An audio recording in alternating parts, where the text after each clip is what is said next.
In every room you enter, someone is trying to control you. With love, with fear, or with the illusion of loyalty. The question is not whether to be loved or feared. It's whether you understand which one truly keeps people obedient when the mask of civility falls away. In this video, we strip the sentiment from power and expose the strategy beneath it. The human heart is a fragile currency. Love buys loyalty only until survival demands betrayal. I've watched empires rise on affection and fall to treachery disguised as devotion. Fear, on the other hand, has no pretense. It speaks the one language all humans obey: consequence. Yet even fear breeds isolation, and isolation is the price of true dominion. Tonight, we descend into the cold mechanics of power, where emotion is a weapon, affection is a liability, and the wise learn that influence demands distance. This is not a lesson in kindness.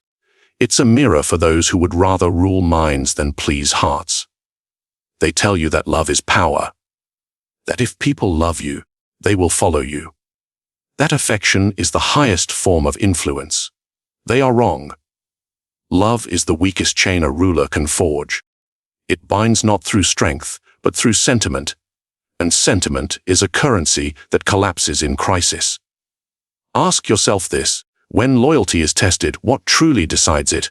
Emotion or fear of loss? History answers for us. Look to the fall of Caesar. He was adored, worshipped even. His name echoed through the streets of Rome as a god among men. And yet, the very men who claimed to love him plunged the knives. Brutus did not strike from hatred. He struck from conviction. Love had made Caesar careless, convinced that affection meant allegiance. He forgot that men love for their own reasons, not yours. Love is convenient until it isn't. It obeys you only when your presence benefits the other. Remove the benefit, and love dissolves into resentment.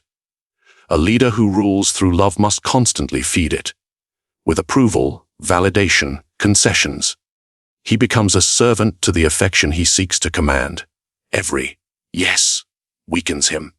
Every no creates an enemy. Do you see the paradox? The moment you rely on love, you surrender power to those who grant it. Humans are transactional creatures, wrapped in the illusion of emotion. Even the most devoted ally calculates, quietly, what they gain from their loyalty. They speak of friendship and faith, yet what they mean is utility. When your value diminishes, their affection decays like fruit left in the sun. Love is a negotiation disguised as devotion. This is why true leaders, those who endure, understand that love must be earned, but never relied upon. They accept it when it serves, discard it when it manipulates. They see through the smile to the motive beneath. Consider the kingdoms that crumbled under the weight of compassion. Louis XVI believed kindness would buy loyalty, that generosity would tame ambition. Instead, his mercy fed the very revolution that devoured him. The mob does not remember kindness when hunger sharpens their rage. They remember strength or weakness. Nothing in between. So what does this mean for you? It means that every relationship you build, personal, professional, or political, carries a hidden economy. Affection is the facade. Leverage is the truth. When you rely on love, you rely on the most unstable foundation in human psychology, emotion. And emotion is volatile. It changes with circumstance, rumor, and self-interest. Fear, on the other hand, endures until its source is removed. But love fades the moment another offers more comfort, more pleasure, more promise. This is why emotional intelligence, though praised, must be weaponized, not worshipped. You must understand hearts, not to serve them, but to predict them. You must read affection the way a general reads weather. Useful for strategy, dangerous for dependence. Ask yourself, who in your life would still stand beside you if your power vanished tomorrow? How many of those who love you would remain when you could offer them nothing? That is the measure of your true influence. And it is rarely flattering. Love makes people feel safe. But it also makes them bold. The loved man is often the most betrayed, because love grants permission to deceive without guilt. The betrayer tells himself he did it for a greater good, for principle, for necessity. No one betrays someone they fear in the same way. Fear kills justification. The psychology of affection is built on self-image. People love those who make them feel virtuous, admired, understood. And when you stop fulfilling that role, they will destroy you to preserve their own illusion of goodness. It is not hatred that ends relationships. It is the death of self-affirmation. This is why manipulation thrives under the banner of love. Those who seek to control others do not threaten. They comfort. They promise belonging, safety, purpose. And once you believe you are loved, you cease to question the hand that guides you.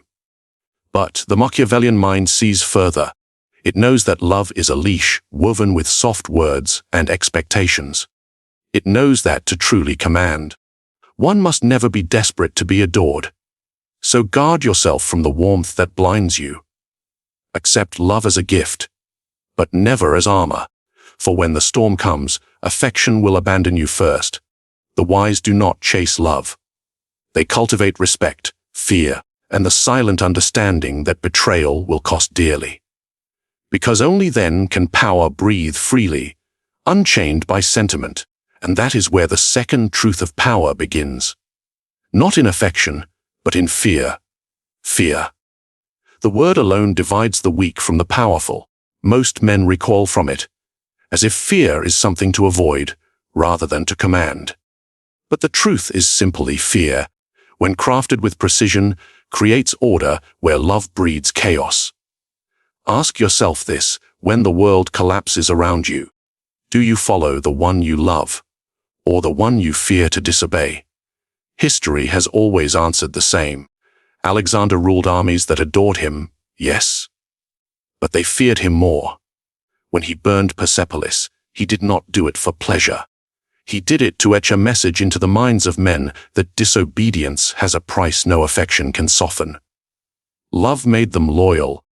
Fear made them disciplined. Fear does not require your approval. It does not beg for attention. It does not shift with emotion. It commands silently through consequence. That is why fear is the most reliable architecture of power. Think of fear not as cruelty, but as structure. Without structure, love becomes indulgence. Without consequence, loyalty turns into leisure. The leader who cannot instill fear becomes a parent to spoiled children, adored but ignored.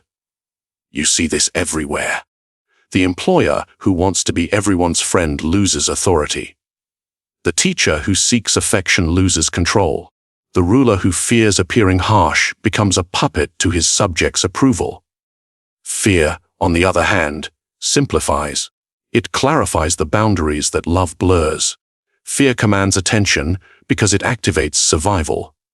The oldest and purest instinct in the human mind. It bypasses emotion and speaks directly to what we value most: preservation. When someone fears you, they calculate every move around your reaction. They adapt, they obey, they remember. Fear sharpens behavior like a blade. It turns chaos into symmetry.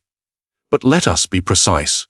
Fear without understanding is brutality, and brutality without control is weakness disguised as strength. True power lies not in the presence of fear, but in its calibration.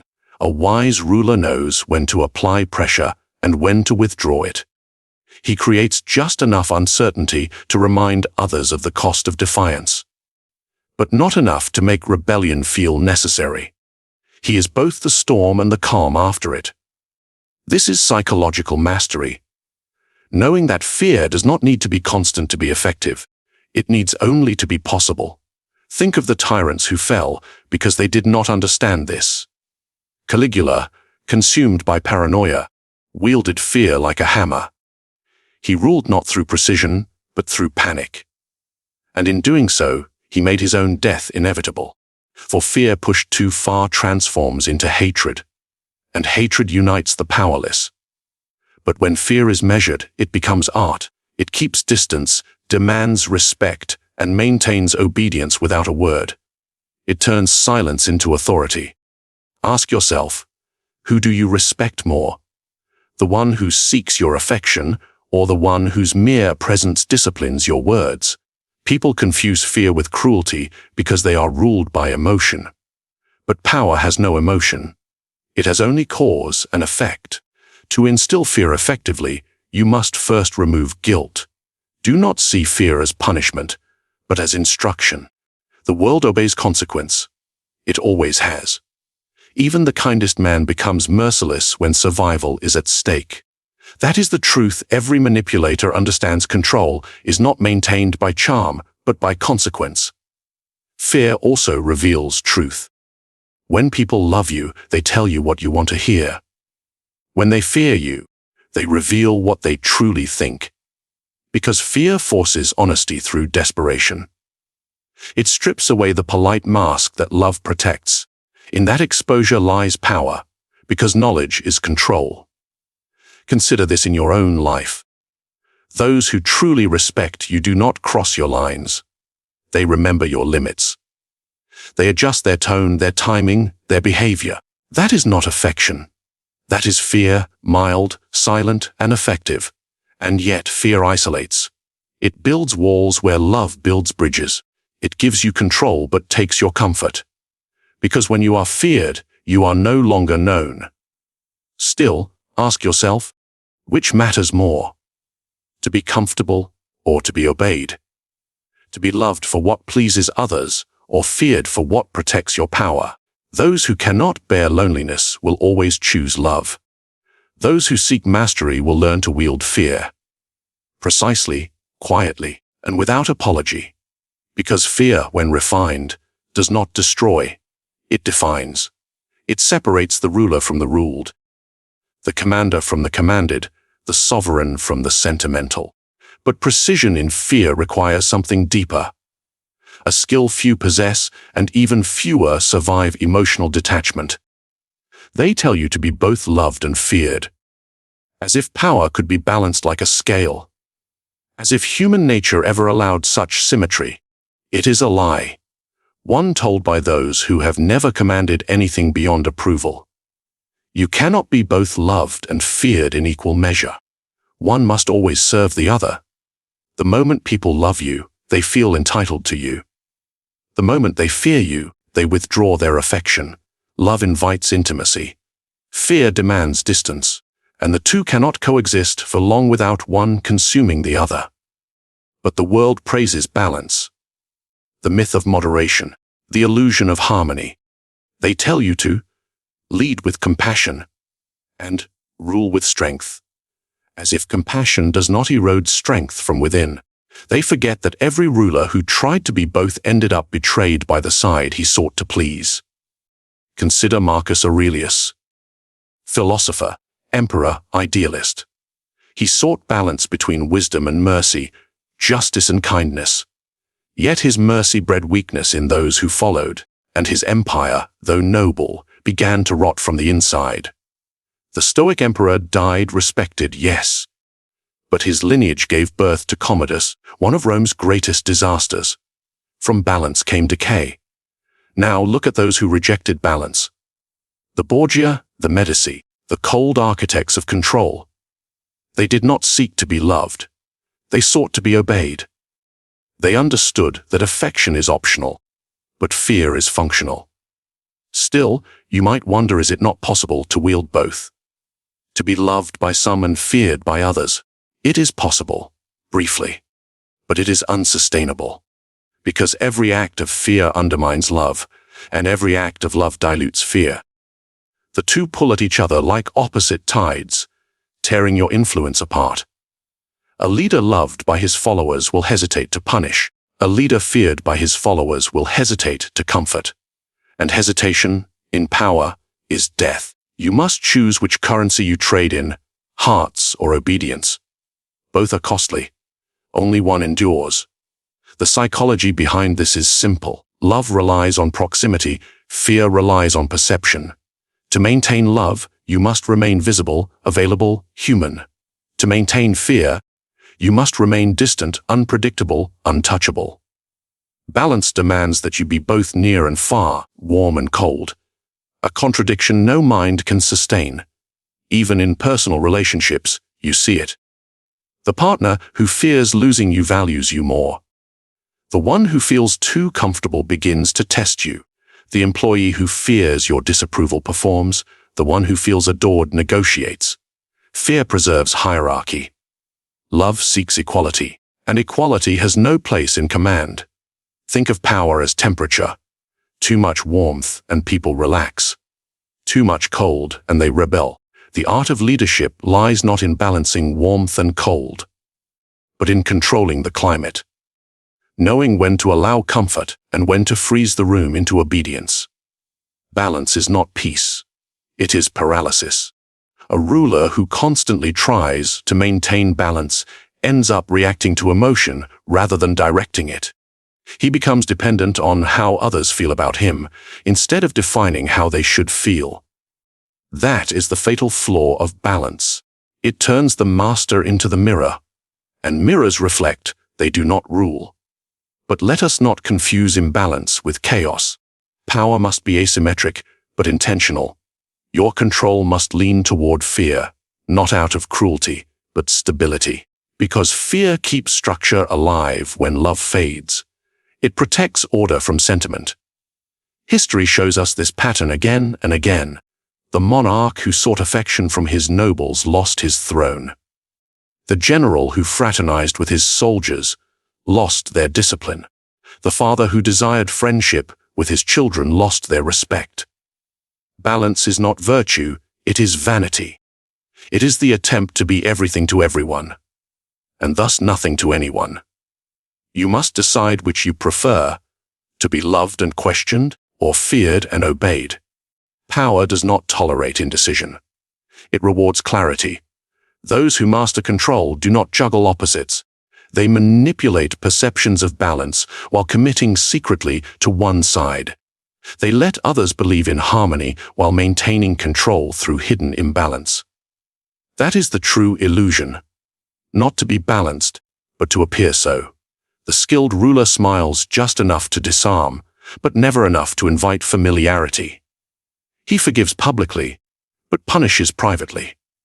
He appears humane, yet his authority feels inescapable.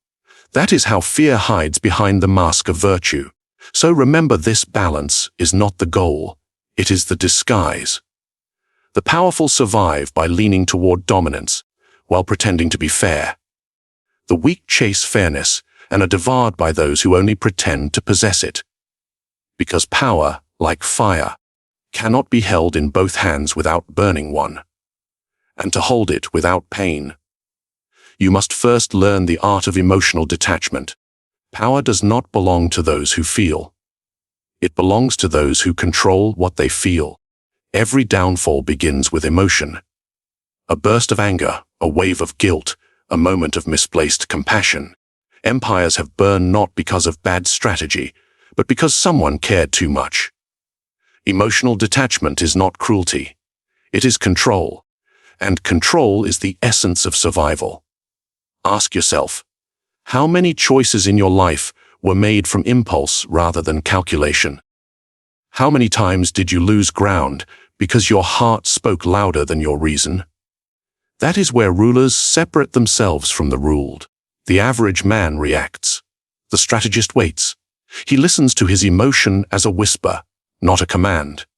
The power of detachment lies in this. You no longer fight yourself while fighting the world. You become observer and executor at once. A mind that feels everything cannot command anything. History has shown this truth again and again. Look at Antony of Rome, a general of brilliance undone not by an enemy, but by passion, by Cleopatra's charm. While Rome schemed, he surrendered reason to desire. His empire shrank in proportion to his attachment. When love took command, he ceased to. Now look at the opposite. Octavian, cold as marble. He did not love the people, he managed them. He did not rage at rivals, he erased them with quiet precision. While Antony burned, Octavian calculated. That is why he became Augustus, the first emperor, not the last fool. Emotion, left unchecked, is a form of obedience, obedience to impulse. And obedience, in any form, is submission. To lead others, you must first lead yourself. You must know your weaknesses with the same clarity you study your enemies. If anger is your weakness, others will provoke it. If love is your weakness, others will promise it. If guilt is your weakness, others will exploit it. That is the psychology of manipulation. People do not control you through force. They control you through feeling. They study your reactions, your silence, your need to be understood. They feed the emotion that disarms you. And once you respond emotionally, you have already surrendered your power. This is why the Machiavellian mind isolates its emotions before the world isolates him. He does not kill empathy. He governs it. He feels deeply, but rarely visibly. Because once others can read your feelings, they can rewrite your fate. You might think detachment makes you inhuman. But the opposite is true. It makes you aware. When emotion no longer clouds perception, people become transparent. You begin to see what motivates them, what traps them, what enslaves them. You see affection for what it often is, a transaction. Anger for what it hides, fear, and love for what it demands. Control. This awareness does not destroy connection, it refines it. You learn when to give comfort, when to withdraw it, when to feign it. Not out of deceit, out of discipline. You begin to wield emotion as a tool, not as a master, even in modern power. Business, politics, influence. The same pattern repeats. The charismatic leader, who feels too much, eventually cracks under pressure. The stoic strategist, silent in chaos, endures, because emotions are contagious. When your people sense fear, they panic. When they sense calm, they obey. To be detached, then, is to be stable, unshaken by praise or insult. You become immune to flattery, resistant to provocation. And that terrifies people. They cannot manipulate what they cannot move. Detachment is not coldness. It is mastery of temperature. You choose when to be warm and when to freeze the air around you. You remain human, but untouchable. Of course, the detached mind pays a price. Isolation. Because the more control you gain, the fewer people understand you. Emotion connects, logic separates. But the solitude of control is far safer than the crowd of confusion. Ask yourself, would you rather be understood or obeyed? Would you rather be loved for your weakness or respected for your restraint? Most choose love. The few who choose control shape history. Detachment, at its core, is the art of observing your own mind as though it belongs to another. When others panic, you think. When others rush, you wait. When others break, you remain. The greatest rulers, from emperors to CEOs, share this single skill, the ability to silence emotion until timing demands its use. They know when to appear compassionate and when to appear merciless. Because both are performances. And performance requires awareness. To control others, you must first master the theater of yourself. And that leads to the final, inevitable truth of power. Isolation. For the detached mind cannot be owned. And the world never forgives what it cannot own. Power does not announce itself. It whispers. It shapes emotion while pretending to respond to it. And the one who controls without being seen, controls completely. Influence is not about force. It is about precision. You guide people by directing what they feel, not what they think. They will believe they chose freely, even as they move according to your design. To master this, you must silence your need for approval, detach from affection, observe human nature as a mechanic studies a clock, coldly, precisely, without sentiment. Ask yourself, do you wish to be liked or obeyed? Do you seek peace or power? The answer determines who commands and who serves. If this reflection has sharpened your perception, leave your thoughts below. If you wish to walk further into the mind of strategy and control, subscribe. And share this video, not to enlighten others, but to observe who among them understands. Because only those who understand are dangerous.